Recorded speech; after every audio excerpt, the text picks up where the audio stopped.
Então, bom dia a todos. Hoje a aula eu vou abordar o tema de câncer uretral primário. Sou Matias Verachu, R1 do Serviço de Urologia da Lagoa. Vamos começar aqui um espaço. Então, uma breve introdução em relação ao tema. A neoplasia de uretra primária é uma neoplasia rara, perfaz menos de 1% das neoplasias geniturinárias. É só lembrar que esse ano no serviço já não teve nenhum caso, né? Então, é mais comum em homens, chegando a 2,9 para cada uma mulher. Os fatores de riscos masculinos, entre os principais, são a estenose uretral, irritação crônica após cateterismo, uretroplastia, radiação. Então, se o paciente foi submetido a algum tipo de radioterapia, tanto para a bexiga, pode ter comprometimento da uretra posterior, uretrites e líquen escleroso. Os fatores femininos são parecidos, entre os que divergem é o divertículo uretral, como mostra a figura aqui ao lado, e as infecções recorrentes de trato urinário. Em relação à histologia, a gente tem uma diferenciação entre sexo feminino e masculino, de forma geral, sem delimitar o segmento da uretra masculina. O mais comum é o carcinoma urotelial, seguido então por células escamosas, e o último, adenocarcinoma.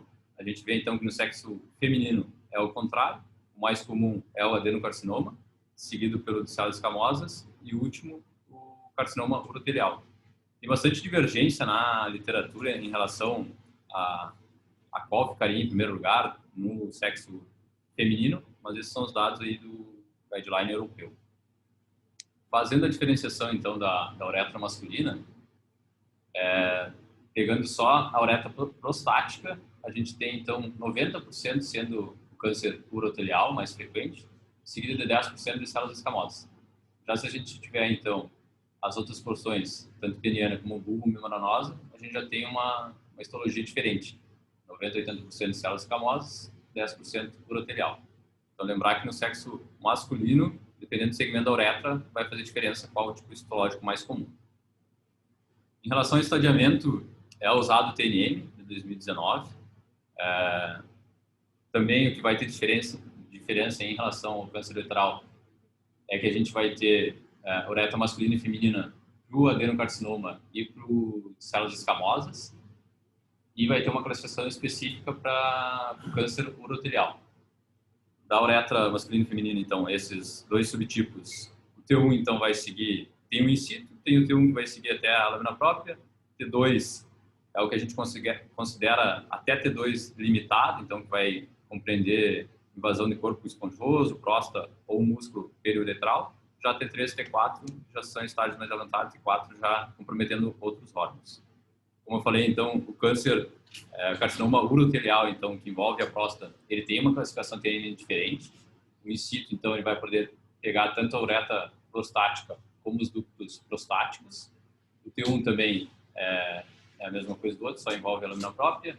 T2 é o que a gente considera localizado ainda. T3 e T4 já seria um estágio mais avançado.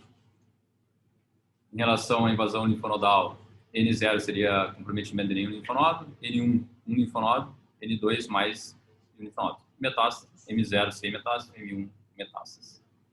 A gente tem também uma diferenciação histológica para a classificação desses dois subtipos de carcinoma. O urotelial, então, ele vai ter tipo a nota baixa, a nota alta, bem diferenciado e mal diferenciado. E o carcinoma uretral não urotelial, que eles colocam aqui, que seria o adenocarcinoma e o carcinoma de células escamosas, é classificado em graus. Então, G1, G2 ou G3. Isso é bem importante para a gente definir a histologia posteriormente. Em relação aos aspectos epidemiológicos, as diferenças entre homens e mulheres são uma questão muitas vezes abordada em prova, né? A histologia, então, de forma geral, sem fazer a subdivisão dos segmentos da uretra, no homem é o carcinoma urotelial, nas mulheres é adenocarcinoma. A idade mais frequente, né, nos homens é a quinta década de vida, nas mulheres é um pouco mais velha, né, entre a quinta e a sexta. E a etnia mais frequente nos homens brancos e nas mulheres negras. O diagnóstico, então, Muitas vezes, em cerca de 62% dos casos, a gente já vai ter um diagnóstico de um câncer localmente avançado, já com algum tipo de comprometimento, então, com hematura macroscópica ou secreção uretral. E nos outros casos menos frequentes, a gente pode ter como primeiro diagnóstico uma massa extra uretral, retenção urinária e algumas complicações relativas à zona que está invadindo, né? Formação de abscesso de dispareunia. Então, o exame físico é primordial, então, para fazer o diagnóstico. A gente tem que lembrar, além de pensar que é uma patologia que acomete homens e mulheres, a gente tem que fazer o exame físico completo. A população de linfonodos é muito importante, visto que se tiver comprometido, diferente da neoplasia de pênis, a gente já pensa num câncer mais avançado, já com metástase. Na mulher, é muito importante que a gente faça a avaliação completa, com a avaliação especular, avaliando meato, parede vaginal e vulva. Segue, então, no rol de outros exames que nós vamos solicitar, a citologia urinária. Tem baixa sensibilidade, mas é um exame que a gente tem que solicitar. E o diagnóstico padrão ouro vai ser pela cistoretroscopia com biópsia. Tanto para a gente localizar, ver a lesão, né? Saber qual o segmento que ela está acometendo, fazer biópsia para ter o diagnóstico definitivo e também aproveitar, fazer uma cistoretroscopia para ver se tem algum acometimento na bexiga. Aqui até eu coloquei ontem, essa uma paciente chegou ontem no ambulatório da ginecologia para nós. Ela não tem diagnóstico ainda, obviamente, de câncer de uretra, mas exemplifica como é que é uma paciente que vai chegar possivelmente para nós. A paciente estava sendo avaliada pela gineco, tinha feito especular, não tinha nenhum comprometimento de parede vaginal, nem ela já tinha espectectomia prévia, não tinha comprometimento de colo, então, porque já não tinha colo, mas tinha uma lesão na uretra ali. Então, a gente acabou biopsiando, pediu todos esses outros exames que eu acabei de citar e vamos seguir a investigação dessa paciente. Os exames de imagem, então, que a gente vai fazer uso. A gente pode fazer o uso da ressonância magnética, tanto para avaliação de extensão local como avaliação linfonodal. O guideline europeu preconiza também que a gente faça TC de tórax, abdômen e pelve para avaliação de metástase à distância. E como havia comentado antes, a avaliação clínica dos linfonodos inguinais, pélvicos, deve ser feita justamente porque quando são acometidos a gente já pensa num diagnóstico e prognóstico mais reservado. Aqui a gente tem uma imagem de ressonância, exemplificando então o tumor aqui da uretra proximal. E aqui a mesma imagem, sendo de divertículo de uretra, com a lesão na porção uretral. São duas ressonâncias. A gente tem outros exames também da uretrocistoscopia, avaliando a lesão, posteriormente vai ser biopsiado. E aqui é a mesma paciente com lesão na uretra peniana, tomografia. Em relação à drenagem linfática, a gente tem uma leve diferença entre homens e mulheres. Na uretra anterior, lembrando que a uretra anterior é mais distal nos homens, a drenagem linfática vai ser para os linfonodos inguinais. Na uretra posterior, que é mais proximal, vai ter uma drenagem para os linfonodos pélvicos. E na mulher tem uma diferenciação, então, 1/3 distal vai ser igual aos homens, linfonodos inguinais, e 2/3 proximais vai ser posterior, vai ser para a drenagem para ilíacos externos, internos e obturadores.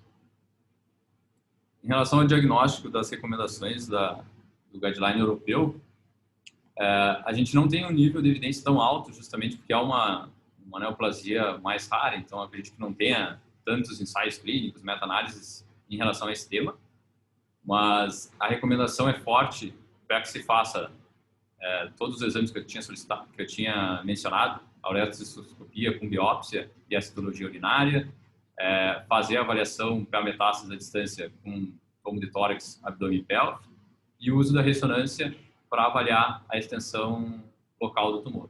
Então, tem como recomendação forte todos esse hall de elementos. Em relação ao prognóstico, que vai deixar o prognóstico pior, mais reservado? São pacientes com idade acima de 65 anos, de raça negra, o alto grau de envolvimento linfonodal ou metástase também vai caracterizar um pior prognóstico. O tamanho do tumor, a localização proximal também caracteriza. Lembrando que, então, os tumores distais normalmente têm um prognóstico melhor. A histologia, então, como eu havia mencionado, também vai fazer diferença. Se o paciente tem um câncer de bexiga concomitante, isso vai caracterizar um pior prognóstico. E a localização de recorrência, para saber se é uretral ou não uretral.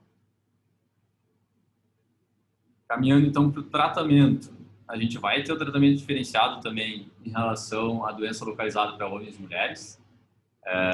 Sempre se preconiza, se possível, fazer na doença localizada uma amputação peniana para tumores distais mais econômica, vamos dizer assim. Então, fazer uma penectomia, uma uretrectomia distal somente, se as margens circunferenciais forem livres.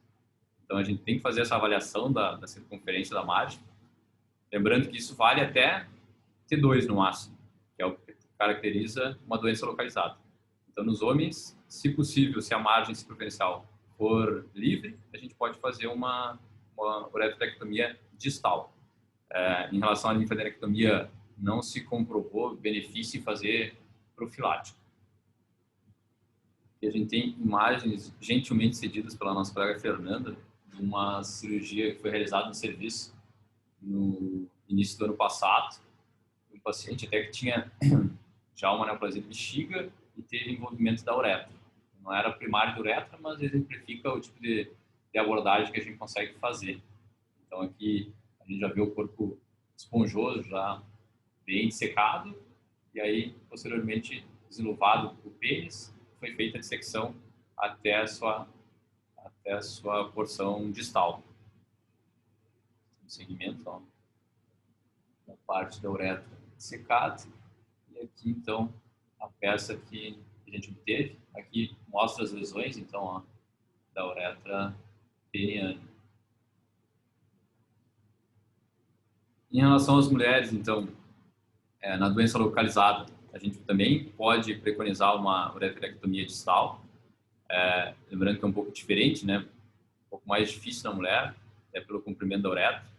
A excisão circunferencial tem que fazer a inclusão tanto da parede vaginal anterior, por uma abordagem transvaginal, e posteriormente os relatos aconselham a usar essa parede anterior e os lábios até para fazer o novo esfíncter ali, para prevenir a incontinência urinária. As taxas de falha em cirurgia poupadora da uretra, com ou sem radioterapia, têm se mostrado não tão otimistas assim. Em alguns casos, a gente vai ver depois, eles já aconselham fazer a radioterapia, mas sempre tem que se discutir a toxicidade pélvica, né? Já que em 49% dos casos a gente tem as complicações inerentes à toxicidade. Seria estenose uretral, fístula, necrose, cistite e hemorragia. Em relação às orientações do guideline, as evidências vão ser sempre fracas, justamente pela raridade da neoplasia, mas eles aconselham, então, como alternativa à uretrectomia para mulheres, para tumores distais, que tem que se manter uma margem negativa. Se pudesse ter essa margem negativa no intraoperatório, é melhor. Oferecer, então, radioterapia local como alternativa à cirurgia, avaliando-se a toxicidade. E passando, então, para o câncer localmente avançado, aí não tem tanta diferença entre os gêneros, só da histologia do câncer urotelial, que eu vou abordar depois. Não tem tanta diferença. Basicamente, o que o guideline recomenda é que vai ser feita a cirurgia mais quimioterapia, com ou não a opção de radioterapia. Por ser uma neoplasia já avançada, a gente vai ter que acabar individualizando todos os casos e discutir em conjunto. Eu já recomendo, a primeira recomendação é que se faça isso de forma multidisciplinar, Então, urologistas, radio-oncologistas e oncologistas. As outras recomendações são fracas, mas se fazem presentes, que é regime de quimioterapia com uso de cisplatina com a intenção curativa antes da cirurgia. Nós temos para carcinoma de células escamosas, oferecer a combinação também com radioterapia, com quimioterapia radiosensibilizante e, em alguns casos, aí, para recidiva, oferecer a cirurgia de resgate com radioterapia, também para o tratamento primário. No carcinoma urotelial, então, que é diferente aí, a abordagem, eles recomendam, então, uma abordagem pela RTU mesmo, para carcinomas in situ, ou que envolvam só o ducto prostático. Lembrando lá que o TNM, essa patologia é um pouquinho diferente. Então, no in situ, pode-se fazer uma abordagem transuretral seguido pela aplicação de BCG. Uma recomendação forte. Realizar a RTU de próstata antes da BCG para melhorar a resposta tem uma indicação fraca. E em pacientes que não respondam ao BCG com um extenso acometimento ductal estromal, realizar a cistoprostatectomia com linfadectomia pélvica. Aí já tem uma indicação forte. Então, os pacientes que não tenham resposta e que tenham envolvimento local avançado, já tem que ser um pouco mais agressivo na abordagem.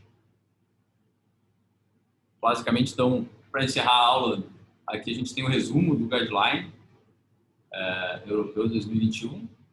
Lembrando que o diagnóstico é, como eu falei, pela dextroscopia, pela biópsia, aqui no caso do câncer urotelial, e pela citologia urinária. Depois a gente vai fazer o acompanhamento para ver se é localizado ou já tem alguma disseminação.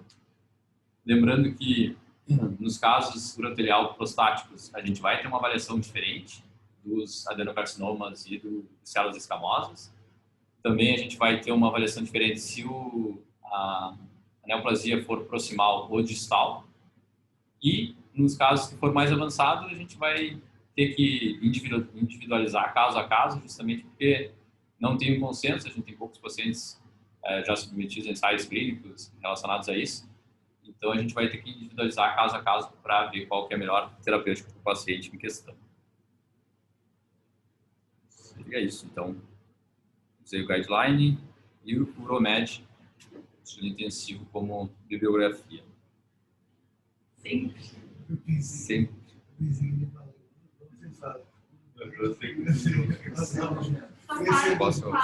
Para de gravar. Acho que eu não parei.